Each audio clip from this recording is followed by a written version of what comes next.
noches a nuestra estimada audiencia, ¿no? Hoy tenemos un día muy especial, ¿no? Ya que en nuestro calendario se celebra el Día de la Mujer.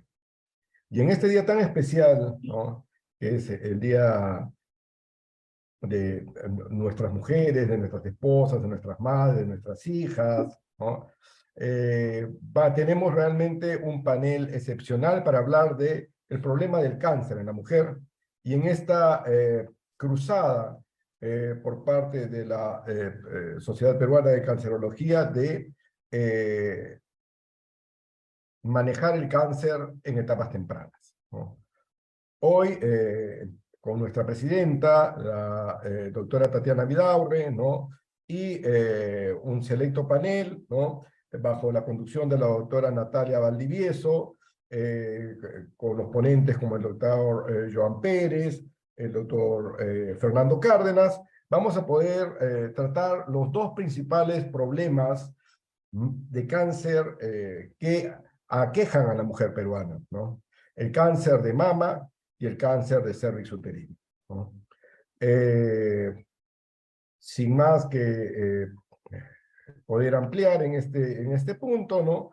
Dejo en la palabra y en la dirección del evento a la doctora Natalia Valdivieso.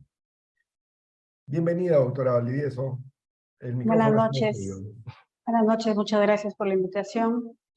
Y sí, esta noche tenemos importantes panelistas que van a realzar el Día de la Mujer y temas que en realidad son bastante importantes tanto por su incidencia como por su mortalidad.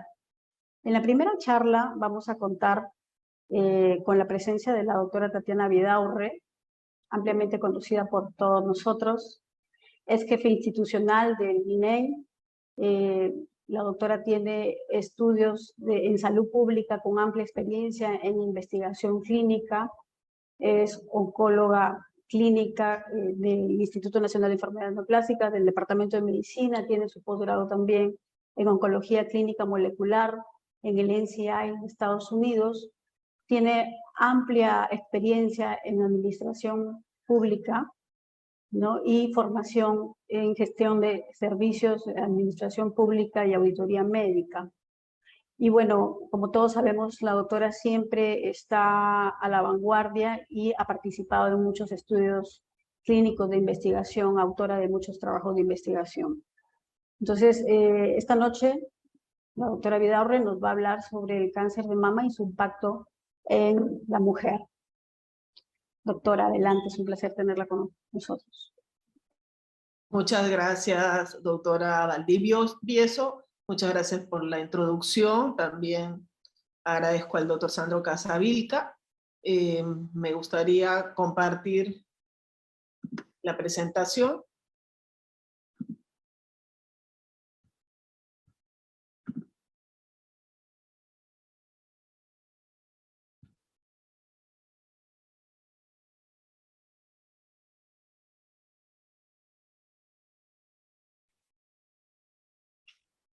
¿Se ve la presentación? Sí, doctora, se ve. Se tiene que poner en pantalla grande nada más.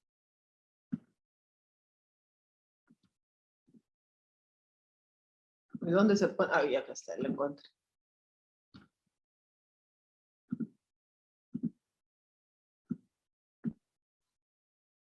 Gracias, doctora Valdivieso. Saludos a todos también los ponentes del día de hoy que van a presentar temas relacionados al cáncer en la mujer, y a toda la audiencia, bienvenidos, y también felicitar a todas las mujeres del Perú y del mundo en este día tan especial, y también a nuestras pacientes y a todos los que se suman a la lucha contra el cáncer, que muchas son mujeres que tienen y dedican su vida a combatir esta enfermedad.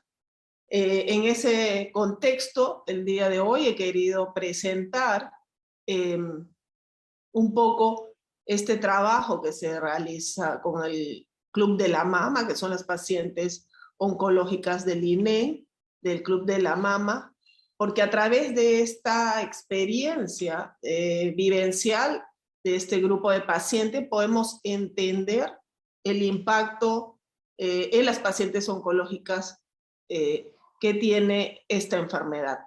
Así que les voy a presentar esta investigación desarrollada en el INE en el marco de estos espacios de apoyo al paciente oncológico. Sabemos que el cáncer en el Perú es un problema de salud pública, ya muchos años tratando de promover acciones de prevención y control del cáncer, ha generado estas oportunidades de poner en agenda pública este tema del cáncer, y sobre todo el control del cáncer en la mujer ha sido una de las intervenciones más importantes, lo que ha permitido entender cómo afrontar la enfermedad, pero también nos ha permitido entender que la prevención es sumamente importante para diagnosticar a tiempo el cáncer, y estas acciones han cambiado el perfil epidemiológico, y ahora tenemos muchas mujeres diagnosticadas, no solamente con cáncer de mama y cáncer de cuello uterino en etapa más temprana, pero también tenemos más pacientes con cáncer, más personas con cáncer viviendo con la enfermedad, pero viviendo bien, o sea, viviendo más allá del cáncer, haciendo una vida que les permita caminar como queremos, ¿no? Queremos que esta enfermedad se convierta en una enfermedad controlable, una enfermedad que puedan vivir por muchos años, y esa es la tarea que hacemos día a día. Y por eso, a pesar que hay casos, mayor número de casos nuevos, pero tenemos más personas, si comparamos el año 2012 con los datos de Globocan, que pertenecen al año 2016, pero se publican estimados al 2020, si vemos esas comparaciones, vemos que teníamos 80.000 personas viviendo con cáncer en el 2012, y ahora tenemos 175.000 personas viviendo con cáncer. Eso significa que se han abierto accesos a los servicios de salud, pero también que les hemos dado más oportunidades a los pacientes para controlar su enfermedad, o podemos curar a más pacientes. En ese contexto ya viene a ser un cambio de escenario, ¿no? En este caso, si hablamos del cáncer de la mama, decimos, me diagnosticaron cáncer, soy mujer, ¿qué hago? Tengo que pensar en mi familia, en mis padres, en mi esposo, mi trabajo, mis proyectos de vida, y todo se convierte en un problema, y eso era mucho más difícil antes de que las cosas avanzaran con la innovación, con la tecnología. Podemos cambiar estos escenarios de miedos, de dudas, de tener una proyección a largo plazo para cumplir sus metas, ¿no? Sobre los tratamientos, sabemos que a las mujeres les chocan los tratamientos, pero sobre todo parece ilógico para nuestro pensamiento científico que uno de los temas más importantes para las mujeres es la caída del cabello como un efecto adverso. Pueden tolerar todos los efectos colaterales difíciles que nosotros no consideramos como significativos para la vida del paciente, pero sin embargo para ellas muchas veces les importa más cómo van a lucir durante los tratamientos. Entonces, en ese sentido, la incorporación de actividades de apoyo al paciente genera un espacio donde se articulan redes de ayuda al paciente, caminando hacia la atención integral, donde estos conceptos integrativos o integrados hacen que más personas puedan lograr un bienestar de salud más allá de los tratamientos y de la enfermedad. Y en ese contexto, en este modelo teórico sociocultural multicausal del cáncer, que se han trabajado en el INE, en todos estos conceptos de cómo vemos la enfermedad, las percepciones, cómo vemos los grandes principios dentro del sistema de salud, dentro del significado de las enfermedades oncológicas, cómo interactúan con los factores biológicos, económicos, con las mismas manifestaciones culturales o el simbolismo que cada persona le da a la enfermedad. Esto genera un entorno que nos permite mapear los signos y significados del cáncer durante el itinerario terapéutico, y va a ser diferente dentro de los diferentes contextos culturales, incluso en un mismo país o de repente en la región sudamericana o comparando con países desarrollados o asiáticos. Estos contextos son diferentes y eso es lo que tenemos que entender para el acompañamiento o la onconavegación del paciente, en este caso de la mujer con cáncer. Por eso la salud no está solo dirigida a la búsqueda de la ausencia de la enfermedad, sino a la práctica en el desarrollo y ejercicio de las propias capacidades para la vida personal y la interacción social. Entonces se genera una conexión de diferentes niveles biológicos, psicológicos y socioculturales, lo que nos ayudan a expresar bienestar y malestar de diferentes maneras. Y sobre todo los pacientes oncológicos y sus familiares enfrentan diagnósticos, tratamientos y necesitan ayuda emocional, social y psicológica. Y en este contexto, la ayuda de pares es una forma, una metodología que nos permite llegar de paciente a paciente con los testimonios y dando esa paz y esa tranquilidad al paciente para vencer sus miedos a la enfermedad. Tanto así que los pacientes reciben tratamientos antineoplásicos de todos los tipos, y al enfrentarse durante los tratamientos estos sufrimientos, malestares, le generan esta etapa de vulnerabilidad, pero eso se ven disminuidos con el apoyo de sus familiares, esposos o familias, pero también con esta forma de ver la enfermedad a través de la ayuda mutua, ¿no? Entonces, en esa lógica, estos vínculos que se establecen entre los pacientes oncológicas, parte de una modalidad colectiva dentro de un establecimiento de salud como el INEM, llevó a fundarse el Club de la Mama en el año 2006 a través de este modelo de sobrevivientes, y el perfil de las pacientes del Club de la Mama básicamente está entre 31 y 60 años. Obviamente la mayoría de nuestros pacientes tienen bajos recursos, pero un gran porcentaje de estos pacientes tienen enfermedad temprana, por eso tenemos mayor posibilidad que nuestras pacientes se conviertan en consejeras o en voceras de la enfermedad. Ahora existen 15 sedes del Club de la Mama en diferentes espacios de nuestro país, y las pacientes se convierten en líderes, ¿no? A través de esta actitud de contagiar la alegría, el entusiasmo, pero también de enseñar y educar e informar sobre la prevención del cáncer y sobre esas necesidades que tiene el paciente oncológico, y interactúan entre los diferentes grupos de participación social significativa, donde tenemos mucho conectado con el INEM, ¿no? Desde la Fundación Peruana de Cáncer, la Liga contra el Cáncer, Proyectos de Amor, Brigadas de Amor, muchas organizaciones están conectadas y enlazando acciones en este concepto. Entonces, ¿cómo entender estos espacios? A través de la investigación. Esto ha motivado a desarrollar una investigación donde para entender la importancia de estos espacios, hay que conocer cualitativamente los significados de la experiencia vivida de las mujeres con cáncer de mama y la construcción de bienestar, malestar y la búsqueda de los procesos de ayuda para mejorar su condición emocional y brindar al sistema de salud no solo cifras de prevalencia, de incidencia, ni tasas de mortalidad, sino el análisis de todo el escenario del cáncer de la mama como un problema de género y de índole cultural.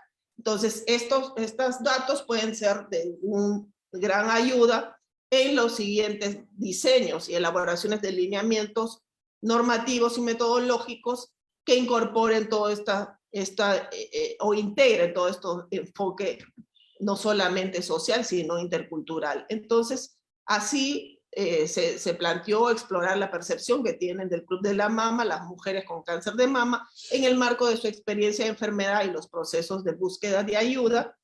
Y este diseño fue cualitativo, desarrollado en 2 fases o 2 procesos. con 56 mujeres se elaboró una guía semiestructurada que exploró signos, síntomas y acciones como experiencia de enfermedad, acciones de búsqueda de ayuda y experiencia vivida dentro del programa. La población del grupo de estudio fueron pacientes que asisten al Club de la Mama. Se eligió 56 mujeres, 32 participaron en las entrevistas en profundidad y 24 en grupos focales, y la información fue analizada en el programa informático de la Atlas T8, que es una metodología para entender esta información cualitativa, ¿no?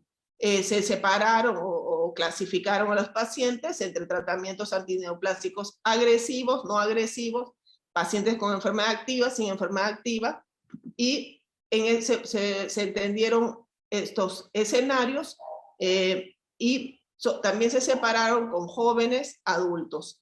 Entonces, para entender y reconstruir el proceso que están viviendo durante la enfermedad. Entonces, existe un entorno que influye en la percepción del paciente, un trabajo que trata de mostrar estos factores relevantes que influyen en la respuesta del paciente sobre el entorno, las familias y sobre todo los conocimientos que tiene el paciente sobre la enfermedad, y esto determina la evolución en la enfermedad del paciente. Entonces, esto es el mapeo del primer proceso, donde está la descripción de los pacientes, y el segundo proceso se realizaron 4 grupos focales de casos interesantes que permitieron poner en discusión grupal sobre temas relevantes y de mucha significancia, sobre ejes temáticos de aspecto emocional, biomédico, y la secuencia con que se aplicaron fue después de la entrevista a profundidad. Los grupos focales permitieron entender más el itinerario terapéutico y la significancia del Club de la Mama. Criterios de inclusión, los clásicos, ¿no? Básicamente la clave era que estén en el Club de la Mama y tengan diagnóstico de cáncer de mama y que quieran aceptar participar en el estudio. Los criterios de exclusión, también que no deseen participar, y mujeres que no acepten estar en estos espacios. Es una investigación cualitativa correspondiente a un estudio de caso en el que se realiza una caracterización ideográfica de las pacientes que acuden al INEN, se describe la experiencia de enfermedad del cáncer de mama, proceso de búsqueda de ayuda y su itinerario terapéutico, así como el significado que tienen para las pacientes del INEN, el Club de la Mama. Se analiza este fenómeno de tener cáncer de mama a través de diferentes procesos que pasa el paciente, desde el diagnóstico, tratamiento y atención en una organización donde participa como grupo de ayuda mutua. Estos son los datos de los pacientes que participaron en esta investigación.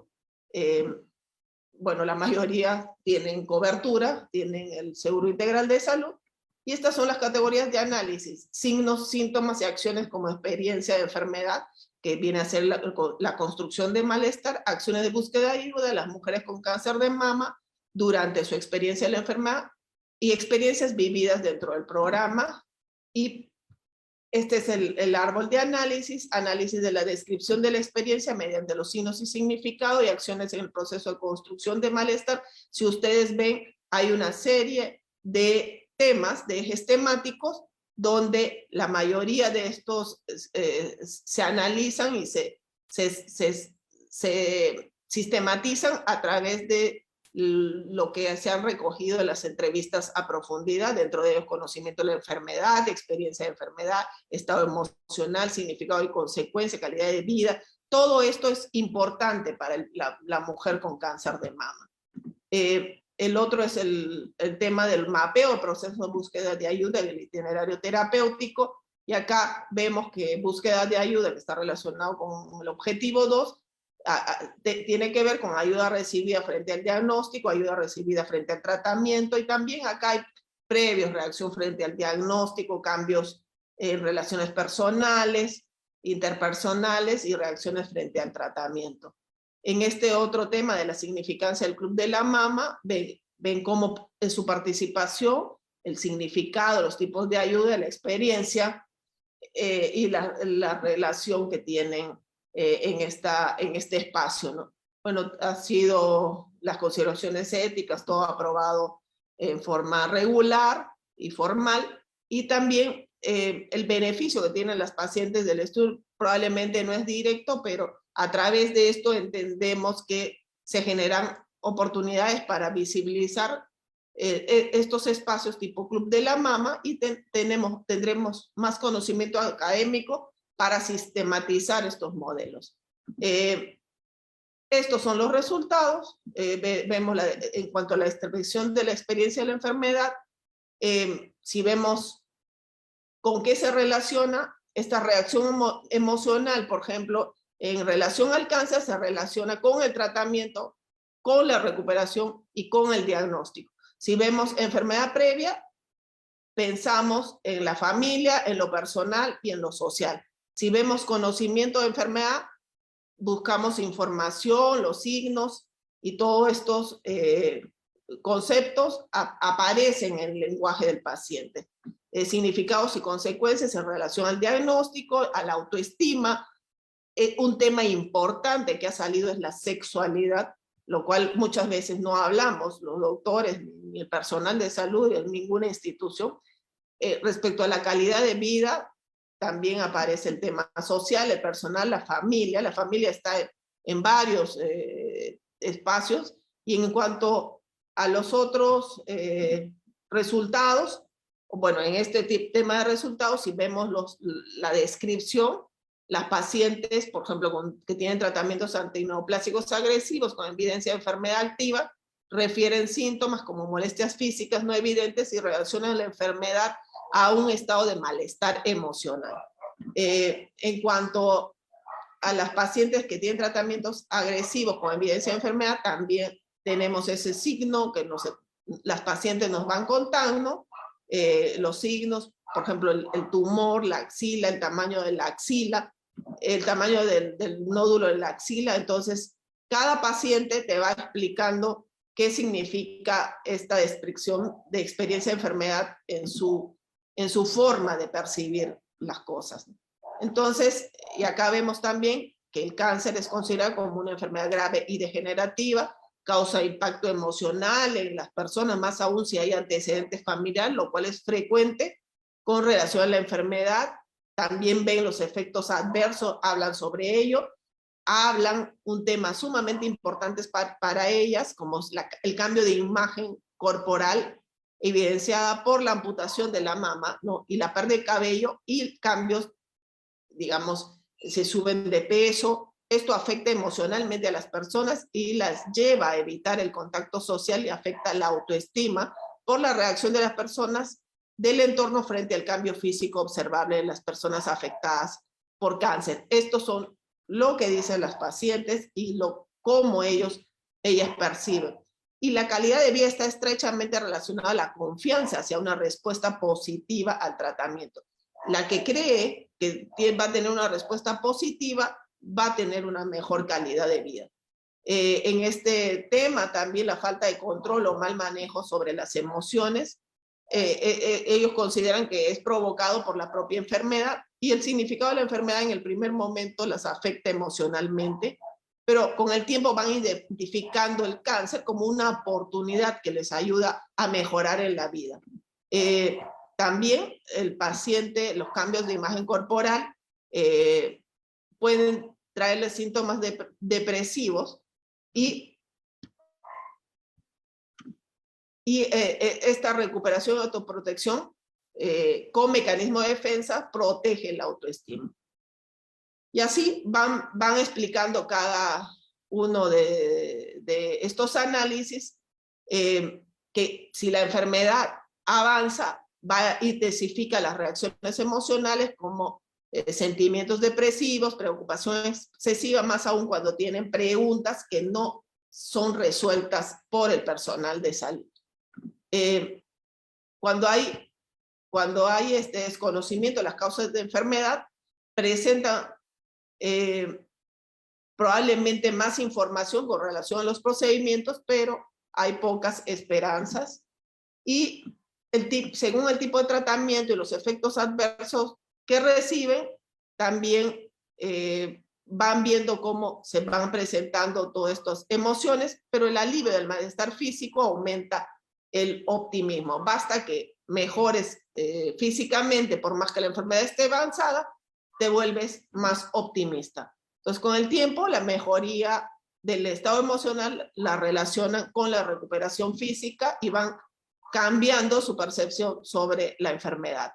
Y estos cambios emocionales también pueden ser lábiles, pero esto se ve apoyado con la necesidad de la fe y por esta palabra de darle esperanza para salir adelante y vencer la enfermedad.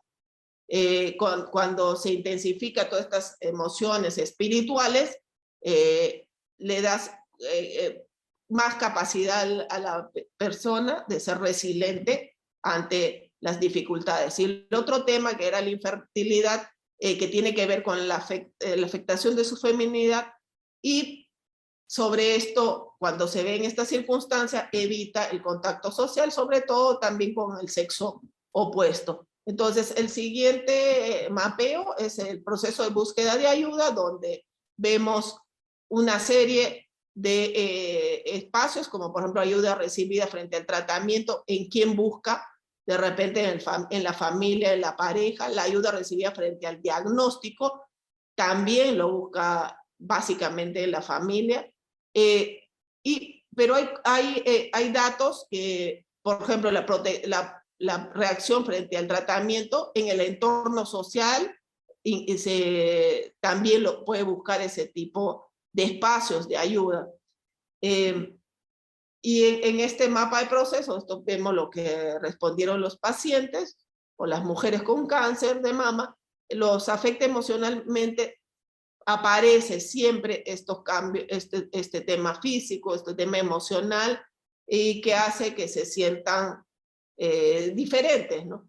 Y también hablan del aspecto preventivo, realizarse los chequeos médicos preventivos, que es importante no solamente durante los tratamientos, porque la pareja le acepta la imagen corporal cuanto más temprana es la enfermedad.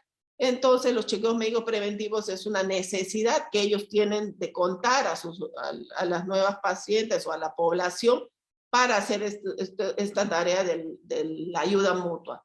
Y explorar la experiencia de la percepción del Club de la Mama. Esto ha sido un tema muy importante para entender cómo organizar mejor estos espacios, y básicamente hemos entendido que la participación es en todo, puede ser positiva, puede ser negativa, pero en términos generales ha ayudado mucho en el tema de cuán importante es juntarlas a las mujeres en estos conceptos de sororidad.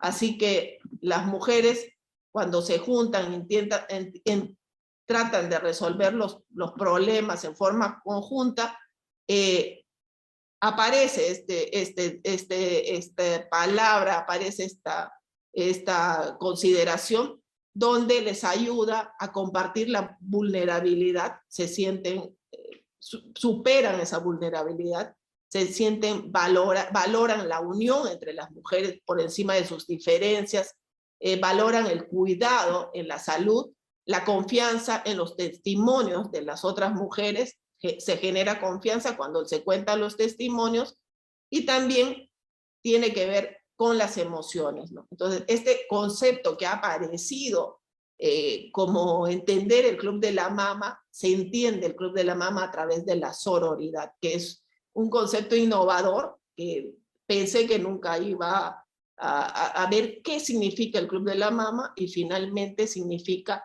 cómo las mujeres se juntan para vencer la enfermedad. Y así la sororidad para mí fue el resultado más importante, y en esto de cuidado de la valoración y de la unión entre las mujeres nos ha ayudado a comprender mejor que con cáncer podemos vencer, y las pacientes pueden vivir y vencer sus temores a través de estos modelos de confianza en los testimonios que van contando otras mujeres.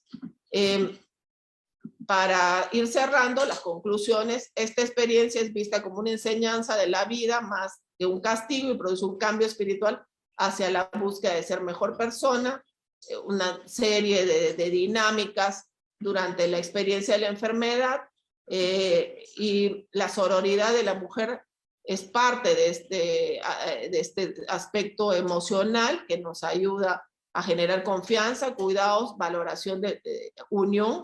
Y finalmente, dentro de las recomendaciones, un grupo de autoayuda brinda un espacio de soporte emocional e información a las pacientes en este espacio del Club de la Mama, y hay que investigar más y hay que seguir generando oportunidades que nos ayuden a entender mejor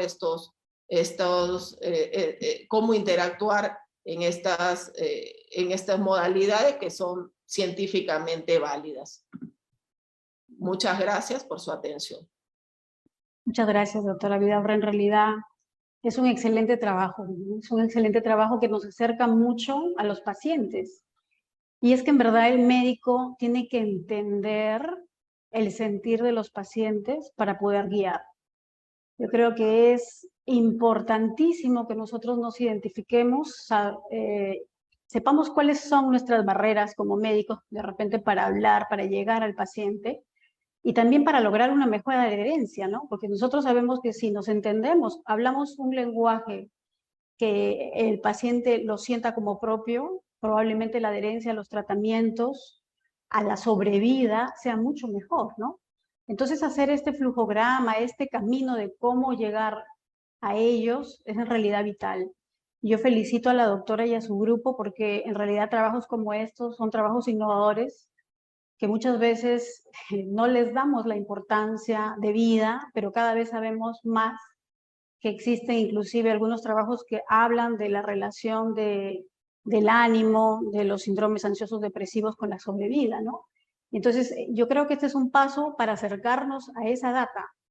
Claro que hay que pulirla, mejorarla, pero creo que es un trabajo que tiene muchos datos enriquecedores y que se pueden llevar a la práctica de alguna manera, ¿no? Doctora, en realidad la felicito, me ha gustado mucho escuchar este trabajo y la iniciativa, ¿no? La iniciativa que, como usted dice, ahora sé para qué sirve el Club de la Mama, pues yo creo que ya lo sospechábamos, ¿no?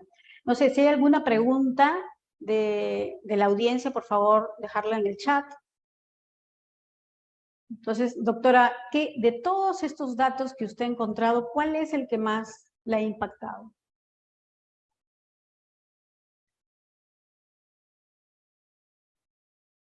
Creo que estaba así. Como mencioné, el dato más importante que salió como en forma espontánea, porque los datos cuando tú analizas cualitativamente, uno planea de una forma y aparecen otras, digamos, información relevante, digamos. Y la sororidad fue la clave para entender cómo piensa una paciente durante su itinerario terapéutico, cómo afronta la enfermedad y también qué significado le da a estos espacios de ayuda. Entonces creo que eso fue lo que más me impactó. He aprendido también nuevos conceptos, pero lo clásico que pensábamos que sí iba a pasar, como lo mencionaste, que ya sospechábamos, es que es un espacio que le ayuda a la paciente a sentirse bien, en su bienestar integral, en sobrellevar la enfermedad, en sentirse acompañada, ¿no? Y todo eso, esa información ha sido claramente mencionada y analizada como favorable para el apoyo al paciente, y en eso se basa la onconavegación, ¿no? Esos datos se trasladan para desarrollar e implementar estos sistemas de onconavegación, y un poco usando esa información se puede ir adaptando todos estos modelos que se necesitan implementar ahora que está esta relación, ¿no? Desde cómo ve el paciente y cómo se interactúa en el sistema de atención. Sí, yo creo que otra de las frases importantes con la que me quedo es de que muchas veces el cáncer, que inicialmente lo hemos visto como una noticia tan dramática, trágica, les cambia mucho la vida a las pacientes cuando les saben dar la vuelta, ¿no? Entonces, creo que el acompañamiento y el contagio de esta energía es importante para lograrlo, ¿no? O sea, nosotros vemos a otras mujeres que lo logran, que transforman su calidad de vida, transforman sus hábitos y se convierten en mejores mujeres o mejores personas de lo que fueron previo al cáncer, ¿no? Y esto se ve, pero obviamente para lograrlo, creo que los grupos son muy importantes. Doctora, una vez más, mis felicitaciones por este importante trabajo, innovador sobre todo. Muchas gracias. Gracias, Bueno, doctora Tibios. vamos a continuar con la siguiente ponencia. Esta vez tenemos como ponente al doctor Fernando Cárdenas, que nos va a hablar sobre actualización en vacunas contra el VIH. El doctor Cárdenas es médico formado en la Universidad San Martín de Porres. Posteriormente hizo su capacitación de su residencia acá en el Instituto Nacional de Enfermedades Neoplásicas y se quedó como médico staff especial, ¿no? Y ahora es parte del staff de oncología. El doctor nos va a hablar sobre la actualización en vacunas contra el VIH. Bienvenido, doctor, adelante. Active su micro, por favor. Sí. Buenas noches, ¿cómo está, doctora? Buenas noches a toda la doctora. Feliz día a todas ustedes. Bueno, voy a compartir mi pantalla.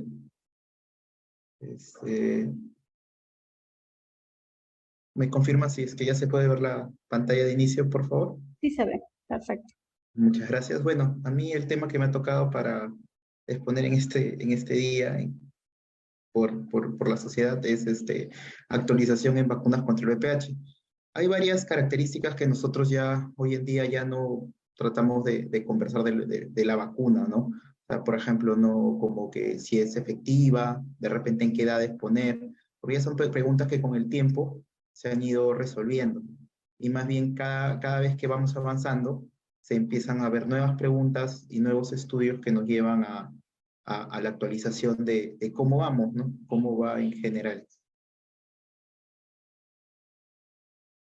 Bueno, como justo por el Día de la Mujer, la primera diapositiva quise dedicárselas con una frase, ¿no? Que cada vez que una mujer se levanta por sí misma, se levanta por todas las mujeres. Fue dicha por Maya Angelou, que es una escritora estadounidense. El índice que voy a tener para esta exposición es una introducción primero, luego voy a hablar de las generalidades, que ya sabemos de la vacuna, eficacia y efectividad, programa de vacunación, actualidad y conclusiones finalmente.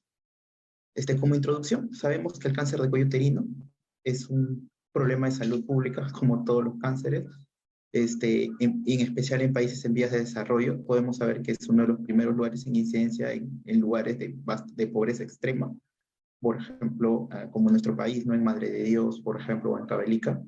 Y la OMS ha ideado una serie de metas para la eliminación de este cáncer, ¿no? Aproximadamente para el 2030, ¿no? Una serie que ellos llaman como 90, 70, 90.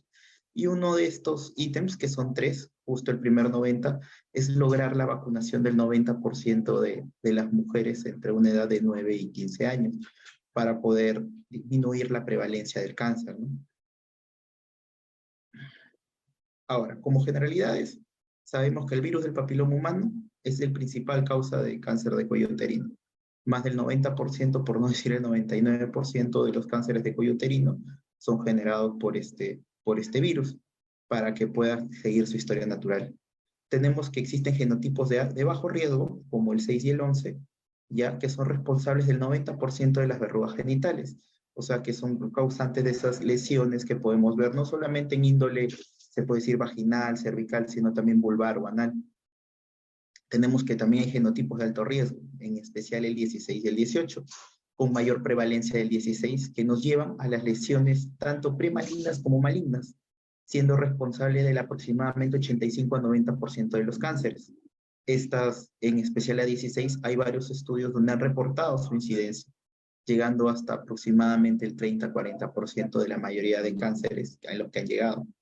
Y la prevalencia total de se puede decir, del virus del papiloma en mujeres es aproximadamente del 11.7%, que estas series las podemos ver tanto en series de investigación como en Globocam, como también lo nombró la doctora. Y, y esta prevalencia para Latinoamérica puede crecer hasta un 17%, ya que en países desarrollados esta muchas veces es menor. Ahora, la efectividad y la eficacia. Esto es un tema que lo quise tocar ya de manera más simple, porque ya sabemos que sí existe una efectividad eficaz.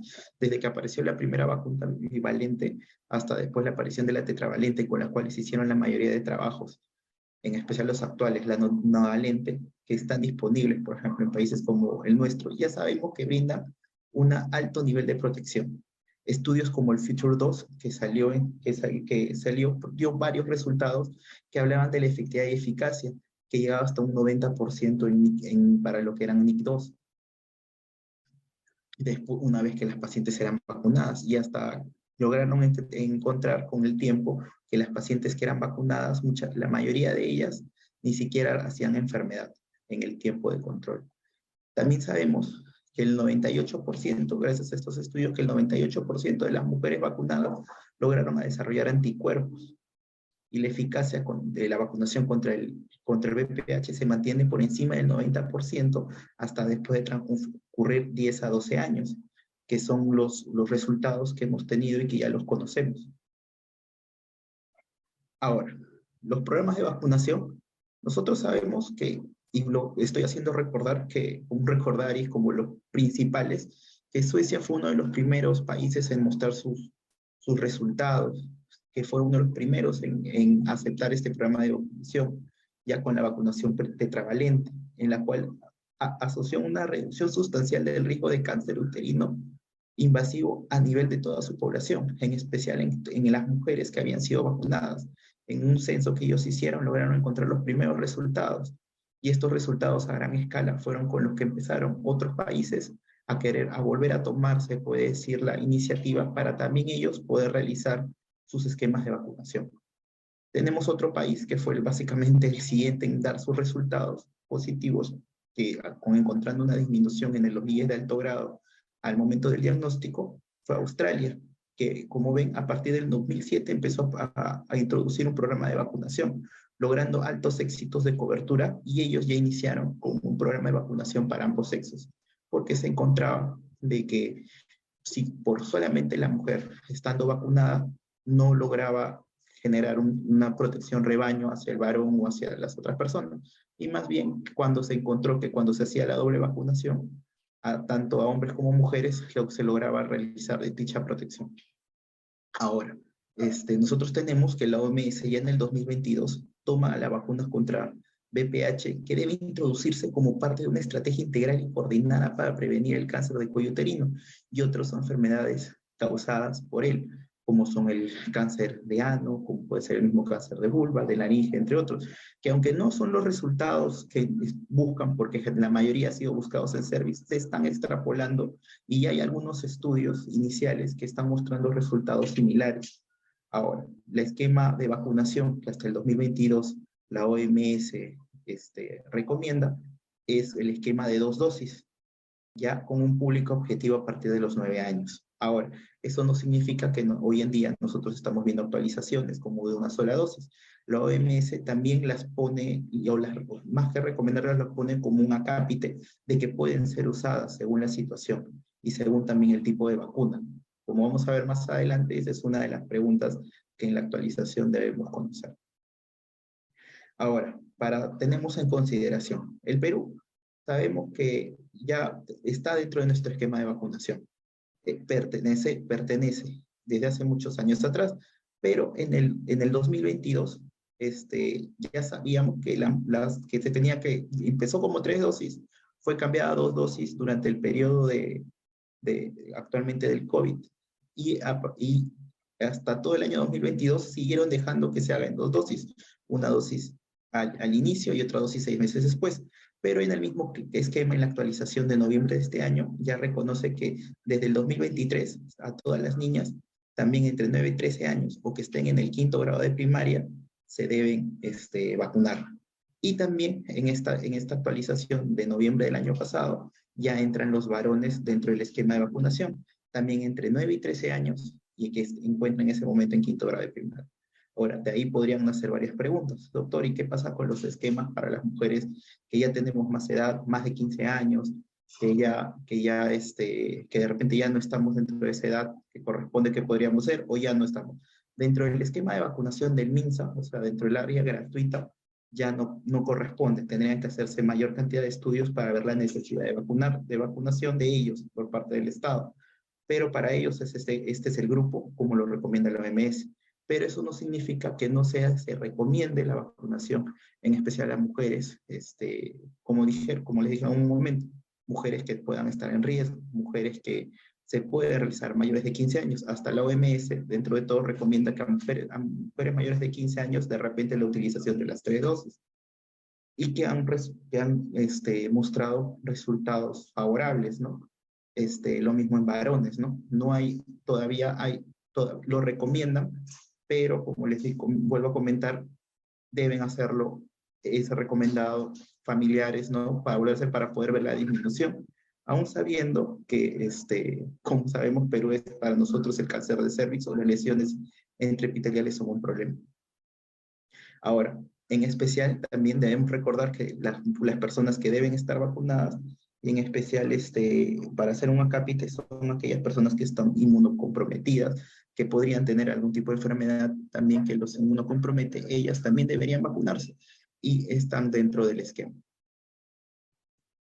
Ahora, ya una vez que ya tenemos toda esta información para recapitular, para recordar, podemos hablar de la actualidad. En la actualidad, ya más que, como les dije, la eficacia está demostrada, sabemos que todas las mujeres se deben vacunar, sabemos que los hombres también se deben vacunar, que desde que si tenemos un hijo que debemos vacunarlo, ¿ya? Que son mujeres que igual tienen riesgo, recordando que casi todas las personas por estudios, y la OMS también lo cita, van a tener, probablemente han tenido o van a tener el virus. Vienen las nuevas indicaciones, vienen las nuevas controversias, ¿no? Por ejemplo, pacientes post-tratamiento, ¿no? Una paciente que ya tuvo NIC3, viste un cono LIP, un cono frío, ¿la debería vacunar? Una paciente post-histerectomía, ¿la debería vacunar? ¿Por qué la debería vacunar? ¿Va a tener protección? ¿Nos va a ayudar a que no recurra más adelante? ¿Tiene cierto factor protector? ¿Qué pasa con las lesiones recurrentes? ¿Me va a ayudar a que no vuelva a recurrir? Es mejor 1, 2, 3 dosis, porque recordemos que lo de una sola dosis es reciente. Ya se ha demostrado que en 2 dosis el efecto básicamente es no inferior que 3 dosis. Ahora, si tengo yo un PCR positivo a VPH, igual me puedo vacunar, me debería vacunar. Tengo una lesión, ya estoy con la lesión premaligna diagnosticada, me debería vacunar. De repente un NIC de bajo grado, un NIC 1, me debería vacunar. Ahora, yo soy mi mamá ha sido responsable y me vacunó según el esquema nacional de Perú. Ya pasaron 10 años, tengo 19 años y quiero ya tuve relaciones, me debo hacer un PCR, mejor me los hago a los 25, como está recomendado, me lo hago más adelante. ¿Qué hacer, no? Porque también es una duda que se ha hecho. ¿Seguimos con el mismo esquema con ellas o lo cambiamos? Ahora, uno de los primeros temas que voy a empezar, ahí vas que ya desde el 2018 se está tocando, es esta vacunación a las pacientes post-tratamiento con un LIE de alto grado. Por ejemplo, de acá, que fue un estudio realizado por Alessandro Geralti, como vemos. En este estudio podemos ver que tuvo un resultado positivo, que las pacientes tuvieron, se observó que el 6.4% de las pacientes que no fueron vacunadas recurrió, pero las que fueron vacunadas tuvieron solamente un 1.2 de recurrencia. O sea, tuvo un resultado positivo que de las pacientes posponizadas se les realizara la vacunación como está descrita. No, claro está que ellos realizaron una vacunación posponización de 3 dosis.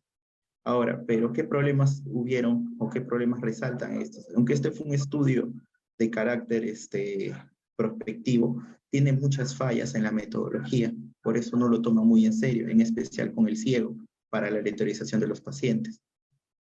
Ahora, y de igual manera, hay otros estudios también como les comento de parte de la prevención secundaria, ¿no? Como este de acá de Annalisa Pierali, o este de acá de Moyan Karimi Sarchi, de que si puede darse de manera profiláctica la vacuna cuadrivalente en mujeres con SIM. Y como vemos, todos estos han sido estudios randomizados, los cuales en general han votado resultados positivos, pero finalmente han tenido una evidencia muy limitada, que no nos ha, aunque lo podemos semi-extrapolar de que sí podría darse, la evidencia todavía no es para decir contundentemente un sí, ¿no? Como ya sabemos en el resto. Ahora, lo que sí debemos mantener es que existen estudios que están en fase todavía de recolección de datos, como el Nobel o el HOPE-9, y tenemos que el Nobel evaluará si 3 dosis de vacuna no navalente después del tratamiento quirúrgico para NIC de alto grado reduce la incidencia de infección de VPH durante el seguimiento. De acá, en el Nobel, ve tanto las pacientes conizadas como las esterectomizadas. Y el HOPE-9, que evaluará la eficacia de la vacunación, también de la vacuna VPH no navalente, para prevenir la recurrencia del NIC2. ¿Ya? Y participantes solamente, en este caso, van a ser participantes con un NIC de alto grado, un LIE de alto grado, y que se les haya hecho un CONOLIP. Ahora, también tenemos otro grupo, ¿no? De pacientes, para cerrar el anterior se puede decir con las pacientes post-tratadas, si es que deben recibir o no vacunas. Ahora, para los que recibieron dosis completa de vacuna no navalente, tenemos esta situación, ¿no?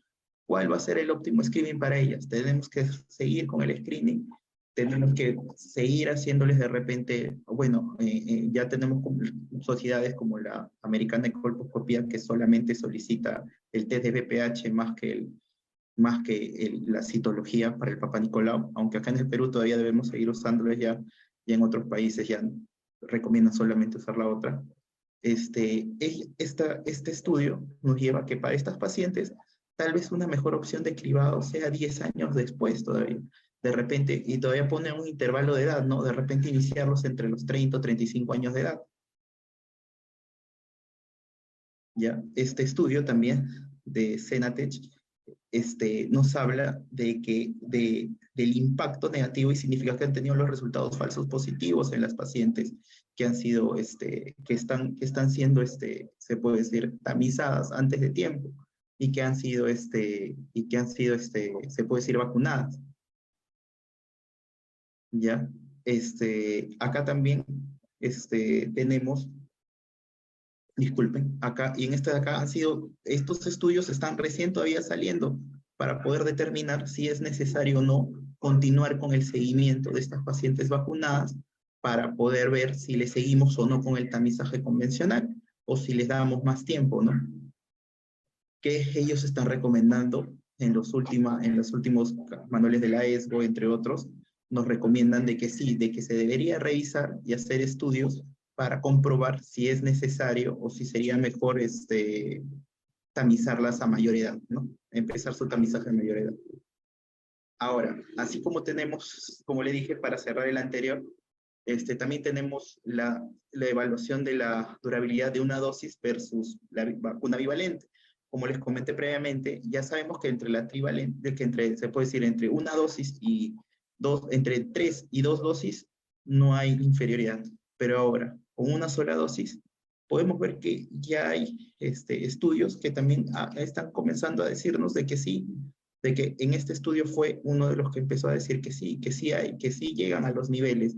Y generalmente estos estudios nacieron muchas veces por errores más que propios del personal, sino de las personas que solo recibieron una dosis y después desaparecieron. Y les han hecho controles de inmunoglobulinas encontrando que si tienes dosis que las defienden, ¿no? O este estudio, ¿no? De una única dosis, por ejemplo, en un país africano, donde también, ¿no?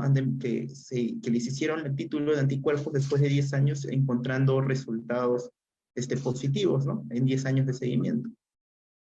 Ahora, tenemos nosotros que para mejorar todavía lo que nos falta por mejorar como país, como región, probablemente hasta como Latinoamérica, es que las intervenciones comunitarias para mejorar la vacuna contra el virus del papiloma humano, en especial la cobertura tenemos que siempre tener recordatorios, siempre estar para los pacientes de que se deben vacunar, de que si van a usar 2 dosis, completen las 2 dosis.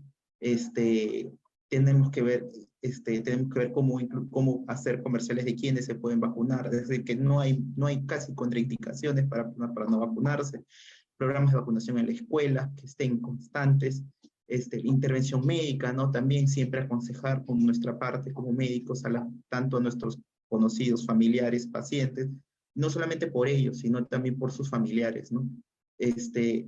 Y poder implementar hoy en día que está tanto de moda el uso de redes sociales, tanto Snapchat, Instagram, Facebook, entre otros, podemos también usarlos para poder fomentar la vacunación contra el virus del papiloma humano, y se han visto en algunos estudios que recién están saliendo, no solo por BPH, sino en general, de que este uso de medio de redes está botando resultados prometedores. Ahora, como conclusión, de nuevo, el cáncer de cuello uterino es una enfermedad prevenible, y ya sabemos que existe un agente etiológico, ya sabemos, es bien conocido. Las vacunas y las estrategias de detección de cáncer y el tratamiento para enfermedades preinvasivas las tenemos que manejar, las tenemos que saber, forman parte de la estrategia mundial, de las metas de la OMS para poder erradicar el cáncer o por lo menos bajar su prevalencia. Quedan todavía algunos se puede ser ideas, algunos todavía cuestiones por resolver con vacíos de conocimiento que la investigación nos va a ir botando también con el tiempo que se va a ir propagando. Además, como siempre, no hay que olvidar de esta estrategia, de este 90-70-90, en el cual nos habla desde la prevención al momento de la vacunación, desde el seguimiento a las pacientes y hasta el mismo tratamiento. Ahora, esta fue la bibliografía, no antes volver a citar a Maya Angelou con una mejor frase que encontré por su día, que puede que no controles todos los eventos que te puedan suceder, pero puedes decidir no ser reducida por ellos. Y no creí que una mejor frase podía ser como para poder prevenir todo este tipo de enfermedades. Puedes decidirlo tú y todo depende de ustedes. Este de acá es mi nombre, muchas gracias, un gusto. Hasta luego. Gracias, doctora. Muchas gracias, doctor Cárdenas, por su interesante ponencia. En realidad aquí hay muchas preguntas, como dice usted, pero creo que debemos dejar los conceptos claros, ¿no? Y uno de los conceptos creo que sería, a pesar de que lo ha comentado, quisiera que lo refuerce. Entonces, ¿tenemos una edad mínima o edad máxima para poner la vacuna? La OMS en sí tiene como poner 9, 15 años, pero eso de ahí no es, o sea, tal vez para edad menor sí se podría reducir a 9 años, porque no es que le tengo que poner 1 año o 2 años, o a los 3 años no va a tener probablemente el mismo efecto. Tampoco hay seguimiento a más de 10, 15, 20 años de que si los títulos de los anticuerpos siguen iguales, ¿no? Hasta el momento el corte es 9 años en menor. Y en mayores de edad sí no hay un corte todavía muy claro, porque recuerde que mientras que la mujer pueda tener un alto riesgo, podría ser afectible, ¿no? Póngale de repente a mujeres ya mayores de 60, 65 años, tal vez ya no Baja la tendría incidencia. necesidad, ¿no? Claro, donde vamos a ver una menor incidencia, entonces probablemente ya el beneficio no sería tan claro. Pero en nuestro país, a pesar de que nosotros sabemos que los chequeos son recomendados empezar a los 25, nosotros Sí. vemos que en Perú hay mucha población joven con cáncer de cervix, ¿no? Que puedan haber otros factores propios de la zona, inmunidad, nutrición, factores socioeconómicos, o sea, no están muy claros, pero vemos mucha población joven con cáncer de cuello uterino. No es raro ver jovencitas Sí, con cáncer de cuello uterino. Entonces, esto se saldría un poco de la regla. Claro, justo también hemos visto en el departamento que en lo que va de este año ya hacemos, ya el siguiente expositor va a tocar de traquelectomía, y hemos hecho lo que va de este año 7, ¿no? Y estamos en marzo, o sea, estamos viendo, se puede decir, es bastante para una serie, para un solo hospital, ¿no? Para menos de un año, pero sí se está viendo bastante incidencia y se tendría que ver, ¿no? De repente, en un ámbito, como usted dice, ¿no? Factores externos, hasta genéticos, ¿no? ¿Qué es lo que le está llevando? También, como vemos que este aumento de población nos lleva también a ver nuevas formas Claro. Y hay cuando problemas con nosotros acceso. tenemos, no sé si hay alguna pregunta en la audiencia, por favor la escriben en el chat. Si nosotros encontramos que cada vez está más en boga hacerse la detección del papiloma por PCR, ¿no? Y muchas veces esto causa una especie de shock en las pacientes. ¿Cuál sería su recomendación frente a eso, frente a la Bueno, vacuna? la boga, la Sociedad Americana de Colposcopía en el 2019 recomendó PCR, ¿no? O sea, lo malo es que te dice de frente, y si sale positivo, colposcopía. O sea, hasta ahí eso más o menos es lo que nosotros tenemos, ¿no? Ahora, en el Perú es un poco complicado decirle que todo el Perú vamos a hacerle PCR, ¿no? Por el precio, es muy alto, ¿no? El que sí está en boga de repente es la citología en base líquida, ¿no? Que no conlleva mayor diferencia con respecto al Papa Nicolau convencional, ¿no? Y bueno, que recomendaría que siempre, estamos en el Perú, si te puedes hacer una citología o un Papa Nicolau, se lo hagan, que es la forma más básica, no necesariamente por hacerse un PCR vas a estar mejor o peor. Si es posible hacértelo, si están en las condiciones, hacérselo, pero igual lo primero también que pueda realizarse, que esté más cercano, hasta probablemente por tu posta, es lo más cercano es realizarlo, ¿no? De manera pausada y continua, que probablemente te lo va a dar un especialista, o si no, que de manera anual, como lo dicen las recomendaciones. Sí, en todo caso el PCR no va a reemplazar la otra prueba, se El Papa complementa. Nicolau, en países desarrollados como nosotros es casi imposible, ¿no? O sea, un PCR cuesta casi 150, 160 solo todo el material. Tener un Papa Nicolau te sale en menos de 5 soles, ¿no? El material entre un cito brush, un hisopo y una lámina. Y también existe, que tú lo has nombrado, ¿no? Esto de que nosotros no promovemos mucho el conocimiento respecto al PVH, ¿no? O sea, si tú conversas con la mayoría de pacientes, e inclusive no estoy hablando solamente de pacientes de un nivel A todo nivel, desde todos los estratos. sociocultural bajo, sino de todos los estratos, existe bastante o existe desconocimiento, ¿no? O sea, hay pacientes de un estrato social medio alto que inclusive pueden desconocer el PVH. Y son pacientes Sí, que probablemente van a una consulta ginecológica. Entonces, ¿qué falta para que nosotros demos esa información? Porque parece que la información no es clara y no hay la misma recepción que puede haber, por ejemplo, para una mamografía, que todo el mundo sabe que tiene que hacerse mamografía, que la mamografía se hace a partir de tal edad y esto no se ve, no se siente igual con el papiloma, ¿no? O sea, nosotros tenemos un grupo que sí se puede hacer probablemente el PCR y no se lo que hace. toma ¿Por qué conciencia. crees tú que es eso? Bueno, o sea, hay un grupo que toma conciencia, ¿no? De repente, como usted dice, no vamos a llamarlo falta de información, ¿no? O de repente tampoco tenemos esa cultura, ¿no? Yo tengo familiares mujeres o primas, como usted dice, ¿no? Que ya saben el autoexamen, que ante la mínima sospecha ya están. De repente es porque la mama es algo externo, ¿no? Contra algo interno. Y más bien le dan menor importancia al otro, puede ser algo cultural. Ahora, sí, como dije en algún momento de recomendar, ¿no? O sea, de repente una campaña masiva, ¿no? No solamente ya pensar en el médico siempre tratar de recomendar, sea quien sea, no necesariamente a tu paciente, ¿no? Amigos, familiares, conocidos, compañeros, no solamente de escuela, y de poder decir, porque siempre llegan, ¿no? Y yo he tenido en clases hasta de la misma maestría con colegas que te preguntan, oye, ¿y qué pasa con respecto a la vacuna? ¿Cómo es esto, no? Y a veces tú te quedas mirando como que dices, pensé que todos lo deberíamos saber, ¿no? Y creo que, como en algún momento dije, si vamos a pensar en los jóvenes, hasta la masificación por redes sociales podría funcionarnos, ¿no? Porque de repente esa fue una estrategia, ¿no? Mientras más jóvenes le hiciste saber al paciente, con el tiempo, ellos son los que más masifican y más saben. A veces te Claro. das cuenta, como dicen las enseñanzas, ¿no? Lo que aprendiste de niño, ya de adulto, nadie te lo va a enseñar, ¿no?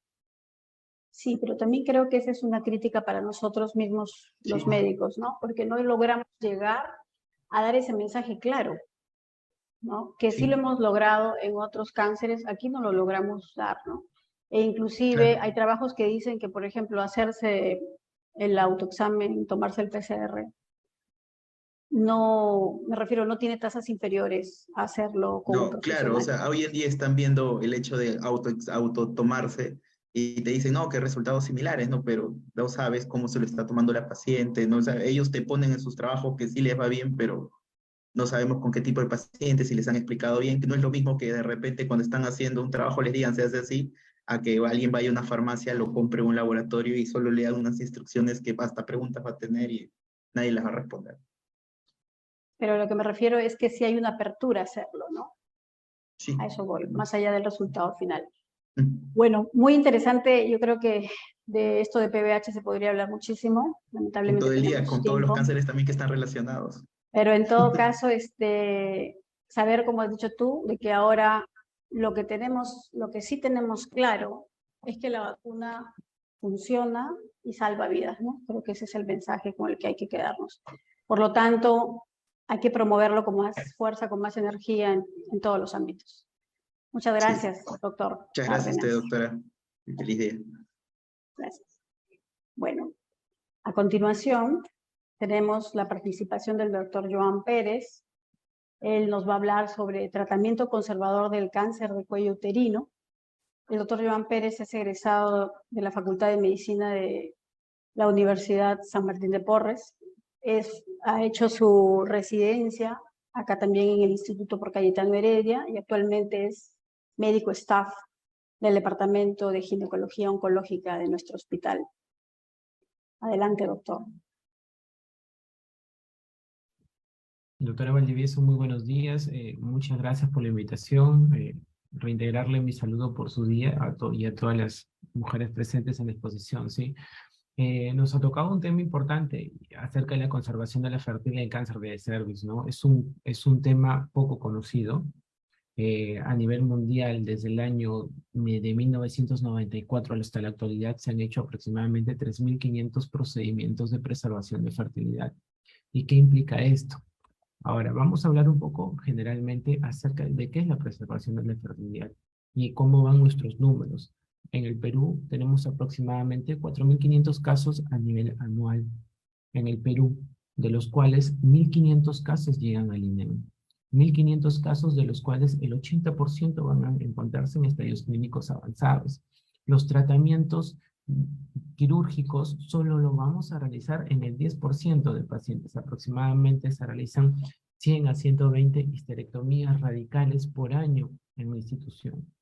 Entonces, la incidencia máxima de cáncer de cuello uterino es 40 a 45 años. En el Perú, la incidencia pico es 45 años y el pico de incidencia de displasias es de 35 años. El 40% de estos tumores de cáncer de cuello uterino se diagnostican en menores de 45 años. Y acá viene un tema importante. Hay una tendencia del aumento de al aumento de la tasa de natalidad a mayor edad. La mujer retrasa más su gestación. Se ha visto en un estudio de los Estados Unidos que pacientes de 35 a 39 años en los años 80 al año 2010 ha aumentado un 20% la tasa de natalidad, sobre todo en mayores de 35 años. Ahora, debemos de saber de que pacientes con cáncer de cuello uterino en estadios clínicos tempranos, la tasa de sobrevida global es adecuada, mayor del 90% a los 5 años. La ESGO, la NCCN, las guías internacionales nos recomiendan la cirugía preservadora de fertilidad, pero como se ha mencionado, no es una cirugía muy extendida. Entonces, ¿cuál es la problemática? La cirugía conservadora de la fertilidad es una alternativa razonable a la histerectomía radical. La histerectomía radical de por sí indica la resección radical del útero, implica resección del útero, cuello uterino, parametrios, una disección radical parametral que conlleva ciertos riesgos conocidos e incluso una linfadenectomía pélvica bilateral con la finalidad de preservar la seguridad oncológica. Entonces, ¿qué va a producir una histerectomía radical? Va a producir destrucción quirúrgica y o funcional del aparato reproductivo, provoca infertilidad por factores uterinos, tubáricos o ováricos. Entonces, vamos a enfocarnos para hablar de la cirugía preservadora de fertilidad a aquellos pacientes que tienen criterios de bajo riesgo. Más adelante lo vamos a ahondar, pero ¿cuál es la importancia de estos pacientes de bajo riesgo? Que el grado del compromiso parametrial, que los parámetros son los sostenes del útero, son por evolución natural del cáncer de cuello uterino, el crecimiento es radial. El crecimiento se enfoca a nivel del cuello uterino y se extiende hacia los parámetros, que son los sostenes del útero. Ahora, aquellos pacientes de bajo riesgo van a tener un bajo compromiso parametrial, que más adelante lo vamos a tocar, que es nuestro nuestro aval del por qué realizar una cirugía preservadora de fertilidad. Entonces, PAR en el año 2011 hace una evaluación de 2.400 pacientes y evaluaron que el tamaño tumoral es un factor pronóstico. Aquellos pacientes, se compararon 4 grupos, solo he puesto 3 con fines didácticos, pacientes con menos de 2 centímetros y de 2 a 4 centímetros. Estos criterios, nosotros, para hablar de los factores de riesgo, hablamos de factores de bajo riesgo, de riesgo intermedio y de alto riesgo, con lo cual después de la cirugía los vamos a establecer con la patología ya en mano. Entonces, pacientes con invasión linfovascular positiva e invasión estromal profunda van a tener un riesgo intermedio, y a estos pacientes con riesgo intermedio van a ser derivados a tratamientos complementarios con radioterapia. Aquellos pacientes que tengan parametrios y ganglios comprometidos van a ir a tratamientos complementarios después de la cirugía radical, de la histerectomía radical, a tratamiento con quimioterapia y radioterapia concurrentes. Entonces, aquellos pacientes que tienen menos de 2 centímetros y aquellos pacientes que tienen de 2 a 4 centímetros, se duplica el riesgo. Se duplica el riesgo en relación al tamaño tumoral. Hay un alto riesgo de recurrencia y muerte en relación al tamaño tumoral. Importante tener en cuenta, por lo cual es el factor que nosotros vamos a tomar en cuenta cuando ofrecemos cirugía preservadora de fertilidad. Esto es el cuadro de la estratificación que hace la FIGO en el año 2018. Entonces nos vamos a enfocar a este grupo, estadio clínico 1B2 como máximo, aquellos tumores menos de 4 centímetros para ofrecer cirugía preservadora de fertilidad. Entonces, un poco de historia, de dónde venimos y a dónde vamos. Tratamientos en tumores menores de 2 centímetros. Y la piedra angular de los tratamientos de fertilidad la establece Darden. Darden en el año 1994 con su artículo en Francia, hace una traquelectomía vaginal. Traquelectomía vaginal simulando una cirugía tipo Chauta con una linfanectomía laparoscópica sin realizar un corte a nivel abdominal, y que establece que la cirugía preservadora de fertilidad para cáncer de cuello uterino ofrece tasas similares de recurrencia a una histerectomía radical en pacientes de bajo riesgo. Entonces, menciona, si el tumor mide hasta 2 centímetros de diámetro por resonancia magnética, que nuestro examen de elección para evaluar estos pacientes, y los ganglios pelvianos son negativos, se podría plantear un tratamiento quirúrgico menos agresivo, en este caso la histerectomía radical vaginal. Entonces, esta es la cronología. Hay una evolución de la cirugía preservadora de fertilidad. 1994 Darden, la traquelectomía radical vaginal. Luego va Smith en el año 97 con la traquelectomía radical abdominal. 2004 la primera cirugía laparoscópica preservadora de fertilidad con la traquelectomía radical laparoscópica. Y 2008 Schwann y Nesat hacen la primera traquelectomía robótica, asistida por robot. Y este es el artículo por el cual del grupo húngaro, encabezado por Smith, establece el mayor grado de radicalidad haciendo una traquelectomía radical abdominal, simulando una histerectomía radical similar a los procedimientos abiertos o como son las clasificaciones de Kerr-Louis Monroe C1 o C2. Entonces, ¿por qué conocer estrategias de cirugía preservadora de fertilidad? Sonoda establece que en pacientes, hace una evaluación retrospectiva de sus pacientes, en pacientes menores de 40 años, que se había realizado histerectomía radical entre el año 85 y el 2001, estableció en el análisis retrospectivo que el 50% habría sido elegible para una cirugía preservadora de fertilidad. Habíamos perdido 50% de pacientes que se hubieran beneficiado de una cirugía preservadora. Entonces, nuestra pregunta, ¿quiénes son el candidato ideal, no?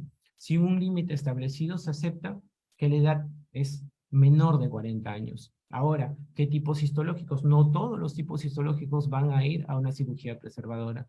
Son aquellos tipos histológicos relacionados con el BPH. FIGO 1B1, menor de 2 centímetros. Claro, como se ha mencionado en la evaluación de PARC. La invasión estromal menor de 10 milímetros. La invasión linfovascular tiene que ser negativa, y aquellos que no tengan compromiso ganglionar o regional. Y, como se mencionó, sobrevida global y sobrevida libre de recurrencia son similares, son comparables. Entonces, para llegar a estos factores, de inicio, tenemos que valorarlo con un cono frío de inicio. Vamos a valorar histología, tamaño tumoral, invasión estromal, márgenes e invasión linfovascular. Entonces, ya sabemos con quiénes no vamos a realizar. Tipos histológicos agresivos, pacientes con tumores neuroendocrinos, cervicales, células claras y aquellos cánceres de cervix no BPH asociados que representan un grupo actualmente del 5 al 10% en ascenso en relación al grado de penetrancia que está alcanzando la vacuna a nivel mundial. Ahora, aquellos pacientes que tengan metástasis ganglionar no van a tratamiento conservador y aquellos pacientes que tengan invasión del istmo superior. Entonces, ya sabemos cuáles son las contraindicaciones absolutas. Ahora, ¿cómo valoramos al candidato ideal? En este estudio del año 2020, un estudio japonés de Hiroko Machida, establece quién es el paciente ideal. Como se mencionó, pacientes menores de 2 centímetros o metástasis ganglionar, sin invasión linfovascular, sin invasión estromal profunda y sin histología de alto riesgo. El paciente ideal tiene una tasa de conversión de histerectomía radical, ya que es importante mencionar que dentro del acto operatorio, a la hora de sacar la tumoración cervical o el cuello uterino, es enviado inmediatamente a congelación. El patólogo intraoperatoriamente hace una evaluación de la pieza operatoria y establece si los márgenes son libres. Si son márgenes libres, el paciente es tributario de seguir con una cirugía preservadora de fertilidad. Si tienen márgenes comprometidos, se complementa intraoperatoriamente con completar con la resección uterina por completo. Entonces, es importante, en pacientes ideales la tasa de conversión a histerectomía radical es del 3%. Pacientes no ideales vamos al 23%. Aquellos pacientes que reciben radioterapia operatoria en paciente ideal del 1% y en pacientes no ideales del 12%. Quimioterapia postoperatoria del 3% para el paciente ideal y 32% para el paciente no ideal. En sobrevida libre de recurrencia y sobrevida libre de sobrevida global y específica, en pacientes no ideales tienen 4 veces más riesgo de recurrencia y mortalidad por cáncer. Entonces, la adecuada selección del paciente es importante para determinar la cirugía preservadora. Entonces, como tratamientos de cirugía de preservadora de fertilidad tenemos 5 procedimientos. Cono o traquelectomía simple, traquelectomía radical vaginal abdominal, traquelectomía radical pura o asistida por robot, y un enfoque con quimioterapia neoadyuvante, siguiendo el concepto de reducción tumoral. Entonces, como se ve, va a depender del abordaje quirúrgico y la extensión de resección paracervical.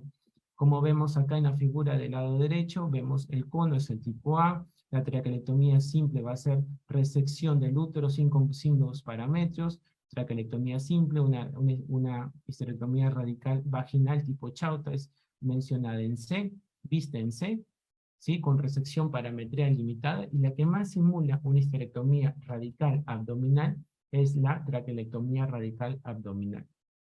Entonces, la elección va a depender de los factores histológicos y también va a depender de la experiencia del cirujano, la instrumentación de quirúrgica disponible, el estadio de la enfermedad, las imágenes, como se mencionó, es la prueba diagnóstica imagenológica de elección y también, importante, la preferencia del paciente. Entonces, cuando tenemos 2 procedimientos o estrategias con mismos resultados oncológicos en un mismo subgrupo de pacientes con mismos factores pronósticos, se debe evaluar un segundo factor, y en este caso la fertilidad y resultados obstétricos, con la finalidad de hacer una valoración global de cuál es el mejor procedimiento preservador de fertilidad. Entonces, como se ha mencionado, en pacientes menores de 2 centímetros, tenemos los estudios CONCERT, que es el estudio prospectivo, donde ha participado en la institución, el Instituto Nacional de Enfermedades Neoplásicas, y en curso estamos el CHEP, el GOGIS 278 y el IRTA, que ya salió en el año 2022. Pero en pacientes con tumores mayor de 2 centímetros, todavía tenemos un desierto. Todavía estamos en fase experimental, que lo vamos a mencionar más adelante. Entonces, la seguridad oncológica está establecida. Entonces tenemos una tasa de recurrencia baja del 3%, una sobrevida libre de recurrencia del 94% y una sobrevida global 97%. Similar es una histerectomía radical en pacientes menores de 2 centímetros. Ahora, importante, la seguridad obstétrica. En la OMS en el 2014 elaboró un informe donde la tasa de prematuridad a nivel mundial es del 10%. y en pacientes que han sido sometidos a cirugía preservadora de fertilidad es del 31%. No tenemos mucha variación considerando el riesgo-beneficio que tenemos de la seguridad oncológica y la seguridad obstétrica. Entonces, este es un estudio, es una revisión sistemática del año 2020 por Kamran Nezat, hace una evaluación de 3.000 mujeres, 65 estudios, ¿sí? Donde evaluamos, ¿sí?, que la tasa de embarazo, según los diferentes estudios, cono-frío, traquelectomía simple, traquelectomía radical, vaginal, abdominal y laparoscópica, vemos de que la traquelectomía radical abdominal tiene una tasa de embarazo menor en un 20%. Las mayores tasas de preservación de fertilidad se van a ver ofrecidas por aquellos procedimientos menos radicales que van a comprender el cono frío, la traquelectomía simple y la traquelectomía vaginal en la cabeza. Ahora vamos a evaluar la tasa de nacidos vivos. ¿Cuántos pacientes que quedaron gestando llegaron a culminar la gestación? Donde vemos la mayor tasa de natalidad, vamos a ver en aquellas cirugías menos radicales, yendo en descenso hacia la traquelectomía laparoscópica. Y otro factor importante, porque a la hora de resecar el cuello uterino vamos a ocasionar una incompetencia cervical fisiológica o quirúrgica, disculpen ese término. Entonces la tasa de parto pretérmino es aproximadamente 30%. Es importante de este estudio que el 80% de los embarazos se concibieron espontáneamente y el 20% requirió una terapia de reproducción asistida, que incluía dilatación, inseminación uterina, con o sin inducción de la ovulación, ¿sí? Entonces, ¿cómo decidir a qué pacientes vamos a realizar una traquelectomía simple, un cono, una traquelectomía radical? Ya sabemos quién es el candidato ideal.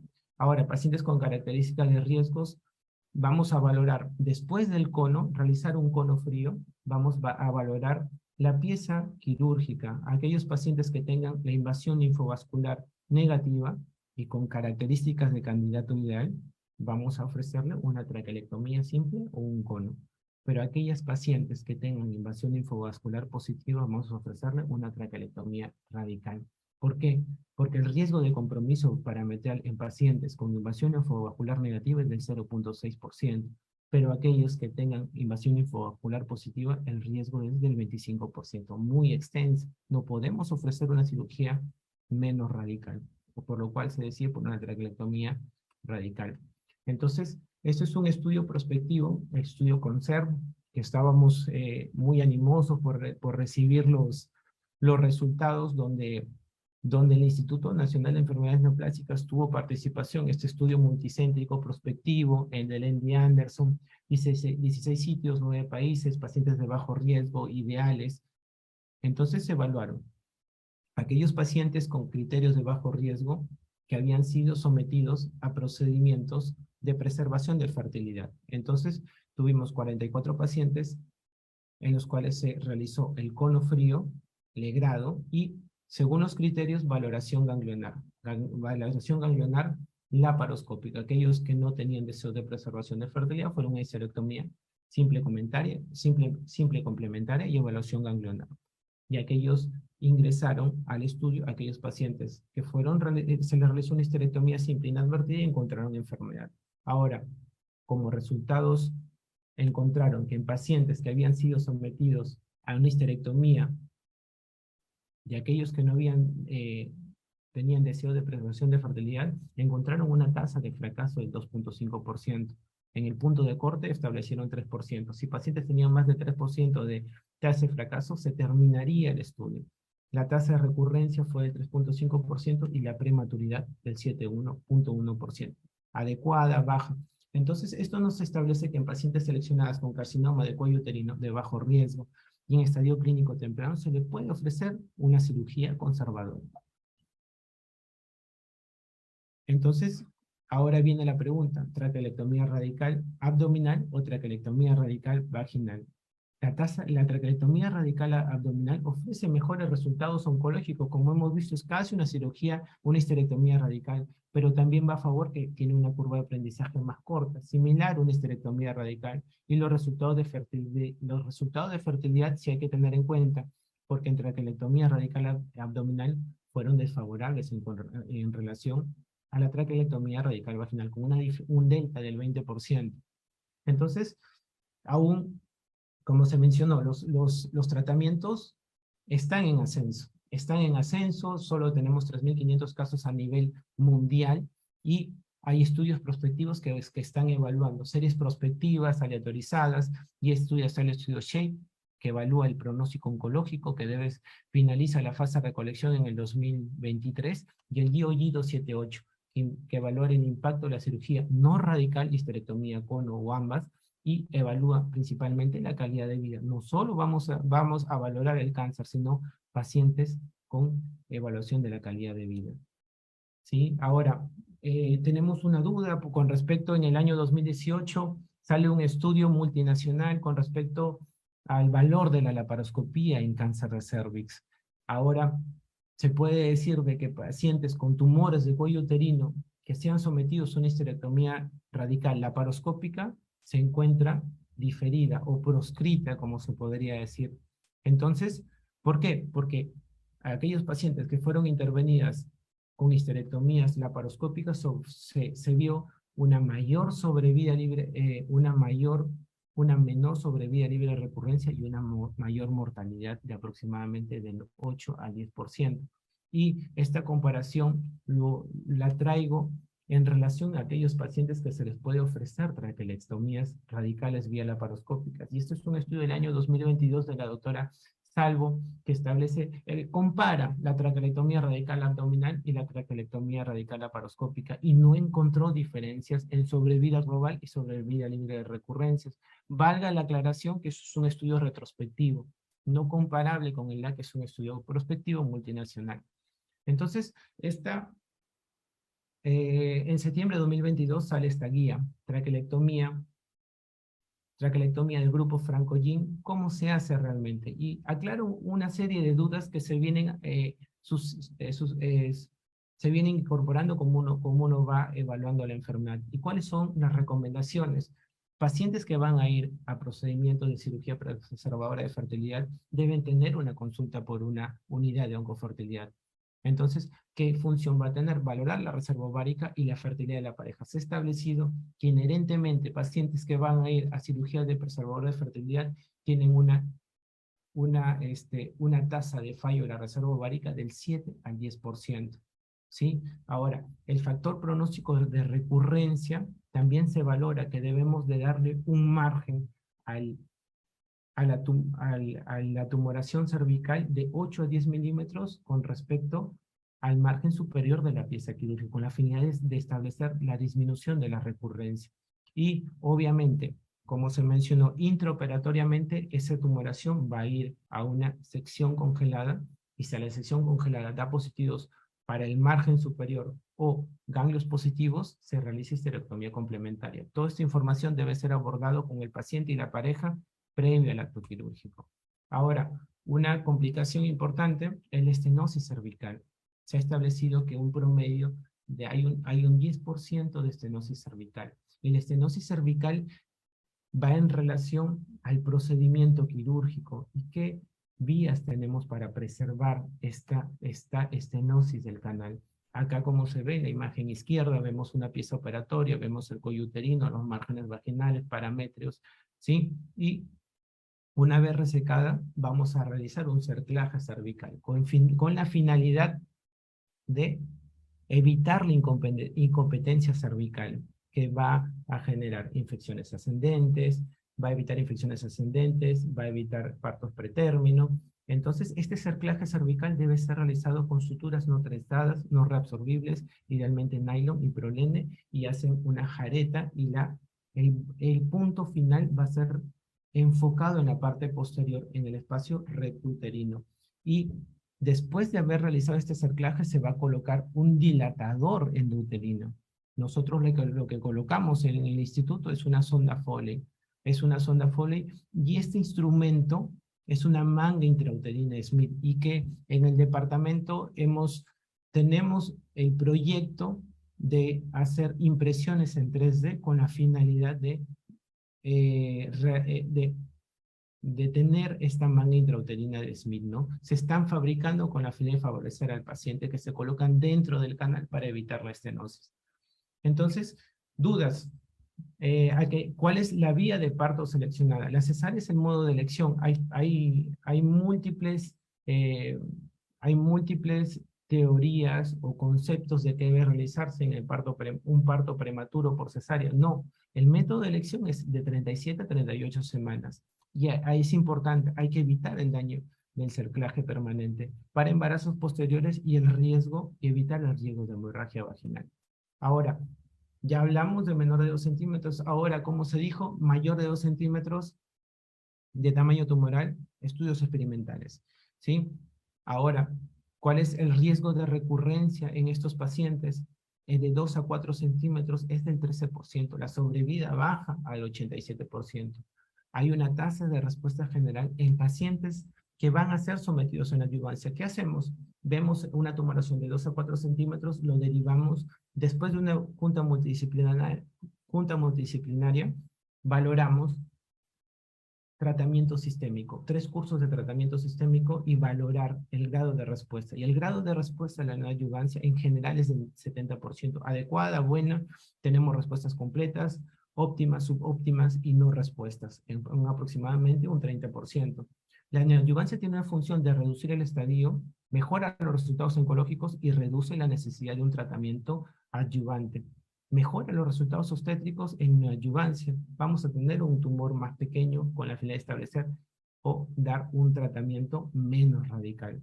Ahora, la neoadyuvancia versus la cirugía traquelectomía radical abdominal, tenemos que va a haber un alto número de pacientes que van a ser derivados a cirugía de inicio. Pero tenemos que saber que estos pacientes de 2 a 4 centímetros van a tener factores de riesgo intermedio alto, por lo cual estos pacientes que fueron sometidos a un tratamiento radical abdominal de inicio van a tener un tratamiento complementario, porque se encontrarán factores de alto riesgo o de riesgo intermedio e incompetencia cervical asociada a un tratamiento más radical. Ahora, tenemos que hacer una valoración. Aquellos pacientes que vamos a derivar a neoadyuvancia, una valoración ganglionar. Se estableció que el riesgo de compromiso ganglionar en tumores de 2 a 4 centímetros es del 18-45%.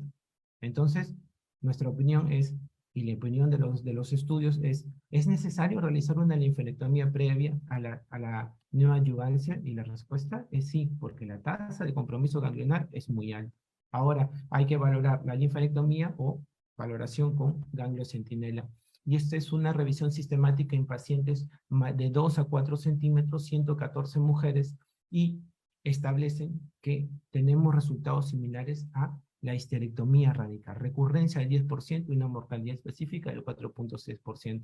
Establecieron que la mejor terapia es a base de cisplatina y fosfamida y paclitaxel, TIP, pero hay que recordar que el TIP es una terapia muy tóxica, genera alopecia, mayor efectos sistémicos. El lado contrario sigue el carboplatino y paclitaxel que utilizamos en la institución. Y ahora, el grado de respuesta completa fue 45%. Respuesta parcial, tumores menos de 3 milímetros, 15%, y pacientes con respuesta subóptima mayores de 3 milímetros, del 20%. ¿Sí? Entonces, como último estudio, traigo este estudio donde participa la institución con 7 pacientes, son 25, es un estudio retrospectivo, 25 pacientes, en pacientes con tumores de mayores de 2 centímetros, 6 instituciones, 4 países de Latinoamérica, tumores de 2 a 6 centímetros, el INEM participa con 7 pacientes, donde después de la quimioterapia se realizaron 20 traquelectomías radicales, 5 conos. Hubo una respuesta completa del 44%, hubo una preservación de fertilidad del 92%, gestaron un 44% y una recurrencia del 13%. Entonces, la quimioterapia no adyuvante seguida cirugía conservadora de fertilidad es factible en pacientes bien seleccionados con tumores cervicales mayores de 2 centímetros. Y esto es un estudio que está en curso, prospectivo, el estudio Contesa, en pacientes de 2 a 4 centímetros, donde los resultados los tendremos todavía en el año 2025, que está en fase de reconstrucción. Entonces, como conclusiones, la cirugía preservadora de fertilidad no es un procedimiento extendido. La traquelectomía es un tratamiento alternativo, conservador, aceptable, sin diferencias significativas con el tratamiento radical mediante histerectomía en cuanto a recurrencia y supervivencia, como se ha mencionado claramente. Ofrece buenos resultados en cuanto a embarazos y nacidos vivos, ¿sí? Su indicación sigue siendo restringida a mujeres con cáncer de cervix en estadio clínico temprano y buen pronóstico. No hay un conocimiento extendido. La cirugía conservadora de fertilidad solo se debe realizarse en procedimientos en pacientes debidamente seleccionados, y el manejo óptimo de las pacientes con cáncer de cuello uterino de 2 a 4 centímetros que desean preservación de fertilidad aún no está definido. Es considerado un enfoque experimental y no existe un consenso de manejo. La elección del tratamiento debe basarse en datos oncológicos que permitan un equilibrio entre la curación y resultados de fertilidad. ¿Sí? Muchas gracias. Si tuvieran alguna pregunta, agradecidos por la concurrencia. Agradecemos la excelente presentación. Y sí, pues en realidad este es un punto muy importante, un punto de quiebre, porque tenemos muchas pacientes jóvenes que ven interrumpido su deseo genésico, ¿no? Pero el punto quirúrgico es, digamos, una de las aristas. ¿Qué otras aristas tendríamos que valorar nosotros para hablar de una conservación adecuada de la fertilidad, ¿no? Porque, digamos, en un escenario ideal deberíamos tener un comité de fertilidad que incluya a los diferentes especialistas. ¿Cuál es su opinión? Doctora, muchas gracias por la pregunta. Esto es, se habló hace algunos años en la institución acerca de un departamento que pueda dirigir la unidad de oncofertilidad. La unidad de oncofertilidad va a ofrecer tanto la vía quirúrgica como la vía no quirúrgica. Dentro de la vía quirúrgica, ya lo hemos mencionado en la exposición, dentro de la vía no quirúrgica existen tratamientos de reproducción asistida. Las terapias de reproducción asistida van a incluir la criopreservación ovárica, remanente de tejido ovárico, la criopreservación de ovocitos y la criopreservación de embriones. Estos 3 procedimientos son aceptados en Perú, y un procedimiento más que se denomina la subrogación uterina. Entonces, no tenemos una unidad de oncofertilidad como tal, es un proyecto que se está volviendo a retomar en el departamento, y esperamos en el instituto, disculpe, con la finalidad de integrar y que este paciente no solo sea sometido a un tratamiento quirúrgico, sino a estos otros tipos de terapia de reproducción asistida, con la finalidad de brindar un asesoramiento en el inicio, durante y después del tratamiento. Sí, sobre todo de tener un enfoque multidisciplinario para escoger bien a la paciente adecuada, ¿no? De adecuada edad, con reserva ovárica, con probabilidades de no cambiarle la sobrevida, como lo has comentado tú, ¿no? Y importantísimo identificar que sean pacientes de que no les vas a cambiar la sobrevida por intentar una conservación de la fertilidad. Entonces yo creo que, como has dicho tú, en realidad es imperativo impulsar la formación de esta unidad de oncofertilidad. Muy bonita la charla. No sé si hay alguna pregunta. Hay una pregunta en el chat que de todas maneras sería bueno reforzar. Sí ha sido contestada en la charla del doctor Cárdenas, pero creo que si ha quedado la duda sería bueno reafirmarla, ¿no? La pregunta es sobre la aplicación de la vacuna que se está aplicando una sola dosis. El doctor Cárdenas, si nos puede auxiliar con esta pregunta. ¿Estamos teniendo los mismos resultados? ¿Se van a cambiar las políticas? ¿Vamos a terminar con una dosis de vacuna? Bueno, como dijo el doctor, ¿cómo está, doctor? Como lo comenté, ya en el Perú del 2023, o sea, y en la norma que se da del 2022 pusieron, ya no se va a poner solamente hasta el 31 de diciembre 2 dosis. A partir del 1 de enero del 2023, solo una dosis. Ahora, como les comenté, muchas veces se puede decir porque las pacientes generalmente en un estudio en varios lugares como Costa Rica, África, donde las personas se ponían una sola dosis y se perdían, ¿sí? Les hicieron conteos de anticuerpos y en estos sondeos salió que después de 10 años mantenían un conteo similar a las personas de 2 o 3 y ahorita lo están extrapolando. Pero no hay un estudio así ya contemplativo que diga sí, no es es necesario. Y ahora, ¿por qué probablemente también se está haciendo eso? No se aprovechó muchas veces como lo que pasó en el COVID para vacunar a la mayor cantidad de personas y se está aprovechando eso para poder cubrir, ¿no? Ahora, el Estado lo está haciendo bien, hay otros países que lo están haciendo, sí, pero todavía la OMS se mantiene en su anterior, se puede decir, recomendación de 2 dosis. Muchas gracias, doctor Cárdenas. Doctor Pérez, disculpe el nivel de ignorancia, pero probablemente no todos los que estamos en el auditorio somos cirujanos. Me ha parecido fascinante el enfoque que hemos tenido hoy, porque es un enfoque no en el cáncer, es un enfoque en la mujer con cáncer, ¿no?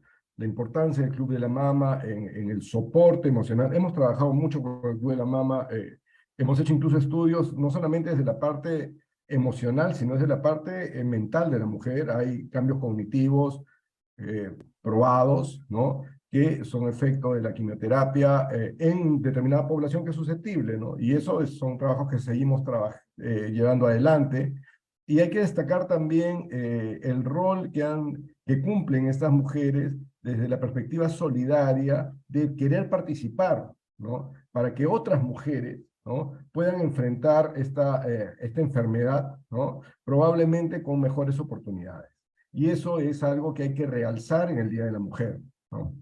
El otro punto que hemos visto es el punto de la mujer desde el punto de vista de su fertilidad funcional, de la mujer que es el drama de la mujer, ¿no?, que no ha sido madre y de pronto se encuentra con este proceso patológico que ella no buscó, ¿no?, que le tocó vivir, como decía Natalia hace un momento, ¿no?, o sea, como nos remarcaba el doctor Cárdenas, ¿no?, es algo que le tocó vivir y hay que sacarlo lo mejor posible, ¿no? Entonces, el procedimiento quirúrgico de la traquelectomía, ¿no?, ¿en qué consiste en sí? Sí, doctor. A ver, tenemos el útero embarca la parte final como una perinvertida, se establece y termina en un conducto, un orificio cervical externo, un orificio cervical interno. Entre el orificio cervical externo e interno vamos a encontrar el cuello uterino, ¿no?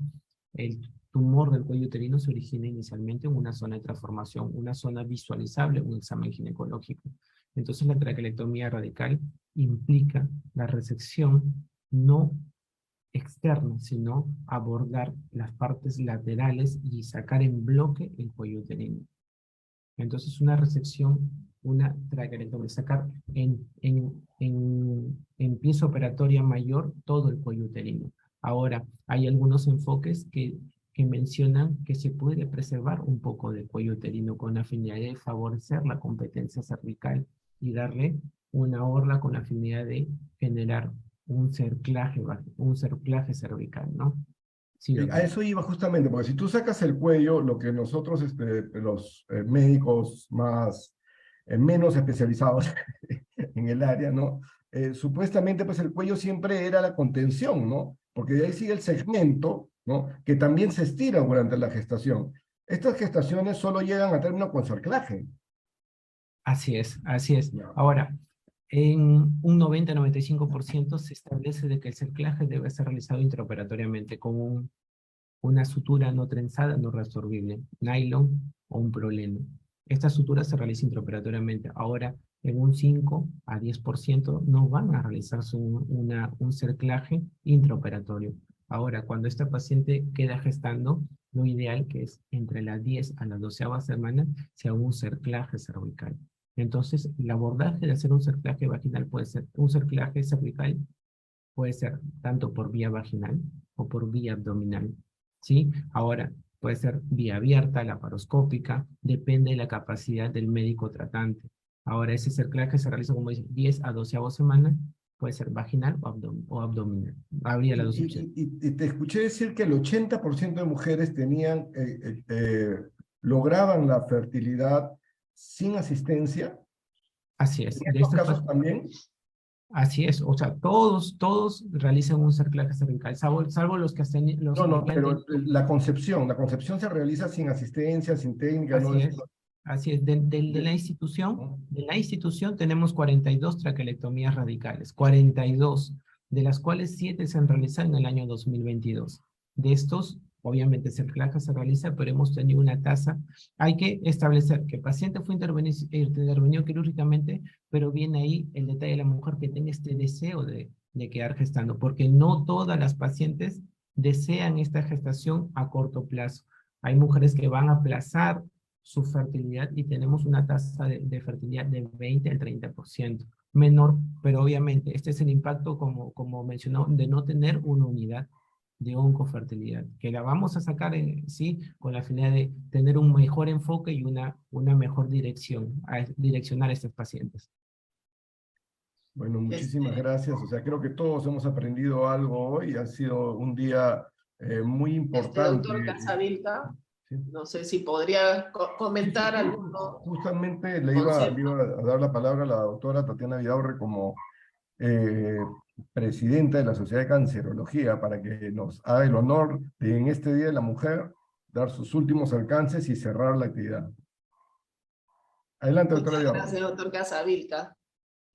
No, quería comentar justo y complementar lo que estaba mencionando, como inicialmente al presentar los datos de la investigación de los pacientes con cáncer de mama, los temas significativos han sido claramente descritos, que es el tema de la fertilidad y también de la sexualidad. O sea, son temas que quizás no los hablamos abiertamente, pero son un problema importante identificado en el pensamiento y en las necesidades de las pacientes, en este caso la investigación de cáncer de mama.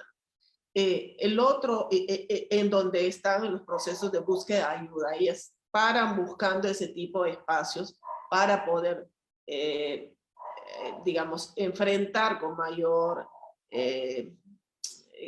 esperanza su vida, ¿no? Su vida más después de la enfermedad o más allá del cáncer, ¿no?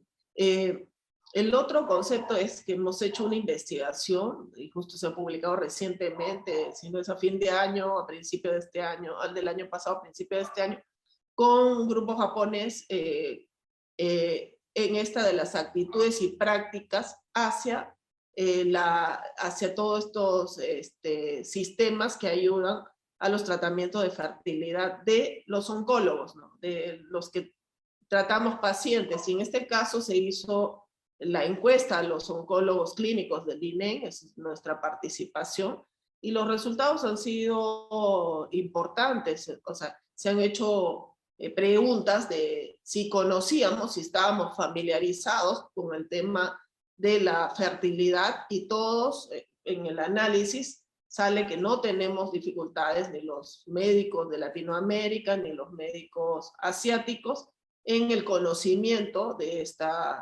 estos procesos, ¿no?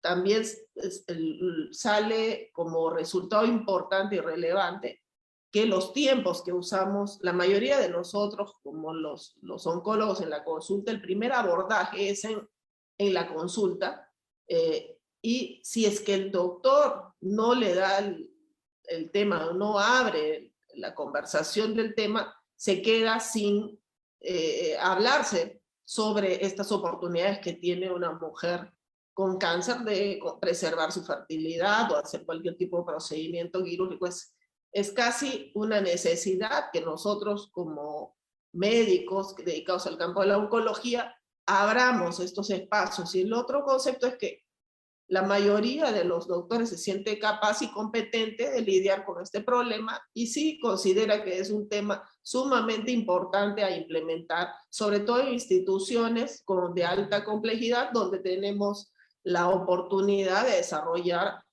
todos estos procedimientos moleculares. Así que yo creo que es algo que tenemos que innovar en ese sentido, porque es una necesidad para nuestras pacientes con cáncer. Y gracias por darme el pase para cerrar el evento. Agradecer a la doctora Natalia Valdivieso, al doctor Fernando Cárdenas, al doctor Joan Pérez por este espacio, y el doctor Carlos Velarde, que ha sido el que coordinó esta actividad y nos ha dado este espacio dentro de sus especialistas de del Departamento de Ginecología para interactuar el día de hoy en esta fecha tan especial que es el Día Internacional de la Mujer.